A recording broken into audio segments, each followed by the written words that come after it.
লখনৌর বিকাশনগর এলাকায় একটি ভিডিও ঘিরে শুরু হয়েছে ব্যাপক চাঞ্চল্য।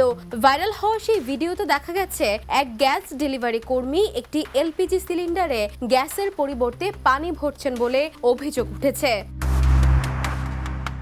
ভিডিওটি সামাজিক যোগাযোগ মাধ্যমে ছড়িয়ে পড়ার পর নেটিজেনদের মধ্যে ক্ষোভের ঝড় ওঠে। অনেকে এটিকে সাধারণ প্রতারণা নয়, বরং মানুষের জীবন নিয়ে বিপজ্জনক খেলা বলে মন্তব্য করছেন।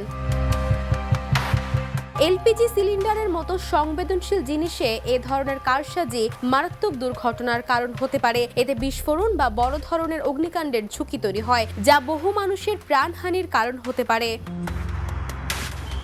স্থানীয়দের অভিযোগ, এ ধরনের ঘটনা শুধু গ্রাহকদের ঠকানোর বিষয় নয়, বরং এটি জননিরাপত্তার জন্য বড় হুমকি। তাই দ্রুত তদন্ত করে দোষীদের বিরুদ্ধে কঠোর ব্যবস্থা নেওয়ার দাবি জানিয়েছেন তারা।